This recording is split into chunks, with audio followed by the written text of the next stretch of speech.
ഇതിനിടയിലാണ് ഇപ്പോൾ മറ്റൊരു കാര്യം കൂടി നമ്മൾ പ്രാധാന്യത്തോടു കൂടി കാണേണ്ടത്. ഈ ടെഹ്റാൻ ഒഴിഞ്ഞു പോകാൻ ആവശ്യപ്പെടുകയാണ്, ഇസ്രായേൽ തന്നെ ആവശ്യപ്പെടുകയാണ്. ടെഹ്റാൻ നിവാസികളോട് പറയുന്നു, ഇന്ത്യൻ എംബസി പറയുന്നു ഇന്ത്യക്കാർ അവിടെ ഉണ്ടെങ്കിൽ ഒഴിഞ്ഞു പോകണം ടെഹ്റാനിൽ നിന്ന്. അമേരിക്ക തന്നെ പറയുകയാണ് ടെഹ്റാൻ എല്ലാവരും ഒഴിഞ്ഞു പോവുക, തങ്ങളുടെ പൗരന്മാരും എല്ലാവരും ഒഴിഞ്ഞു പോകണമെന്ന് ട്രംപ് ആവർത്തിച്ചുകൊണ്ടിരിക്കുകയാണ്. ഒരു ഒരു ഒരു വലിയ അറ്റാക്ക് ടെഹ്റാനിന് നേരെ ഉണ്ടാകാനുള്ള സാധ്യത, എത്രയും വേഗം ഉണ്ടാകാനുള്ള സാധ്യത കാണുന്നുണ്ടോ അവിടെ? എന്തായിരിക്കാം? തീർച്ചയായിട്ടും ഒരു അറ്റാക്ക് പെട്ടെന്നുണ്ടാകും. കാരണം ഇസ്രായേൽ ഒരിക്കലും പ്രതീക്ഷിച്ചില്ല ഈ മിസൈലുകൾ ഇത്തരത്തിൽ പതിക്കുമെന്നും.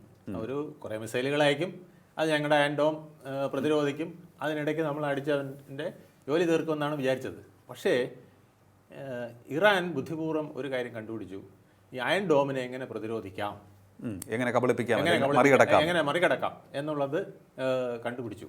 അതായത് ഒരു 200ഓളം ഡ്രോണുകൾ അങ്ങോട്ട്, 200ഓളം മിസൈലുകൾ അങ്ങോട്ട് ചെന്ന് കഴിഞ്ഞാൽ ഈ ഡോം അല്പം കൺഫ്യൂഷനാവും, ഏതിനെയൊക്കെ അറ്റാക്ക് ചെയ്യണം. അപ്പോൾ ഏതെങ്കിലുമൊക്കെ ചിന്നിച്ചെതറി ഞങ്ങളുടെ രാഷ്ട്രത്തിൽ വീഴുന്നതാണ് അവർ കണ്ടത്.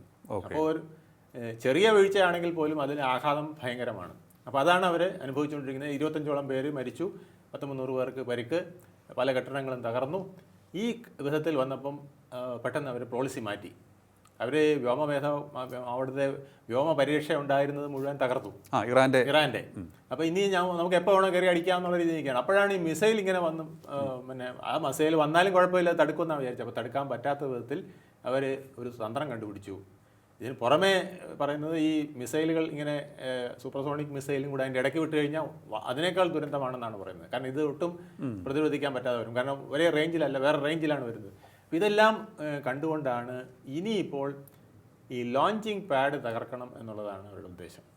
ഇത് എവിടെ നിന്നാണോ ഈ മിസൈൽ വിക്ഷേപിക്കുന്നത് അവിടെ അടി കൊടുക്കുക. അപ്പോൾ ടെഹ്റാൻ്റെ വ്യോമ അന്തരീക്ഷം മുഴുവൻ ഞങ്ങൾ കൈക്കലാക്കി എന്ന് പറയുന്നത് അതാണ്. എന്നിട്ട് അവിടെ ബോംബ് വർഷിക്കുക, എന്നിട്ട് ആ ലോഞ്ചിങ് പാഡുകൾ തകർക്കുക എന്നുള്ളൊരു ഉദ്ദേശത്തോടു കൂടിയാണ് ഇപ്പോൾ അതിഭയങ്കരമായ യുദ്ധം വരുമെന്ന് പറയുന്നത്. അപ്പോൾ എവിടെ തകർക്കും, എന്തൊക്കെ പൊളിക്കുമെന്ന് പറയാൻ പറ്റില്ല. അതുകൊണ്ടാണ് ജനങ്ങൾ പെട്ടെന്ന് ഓടിക്കോ എന്ന് പറയുന്നത്.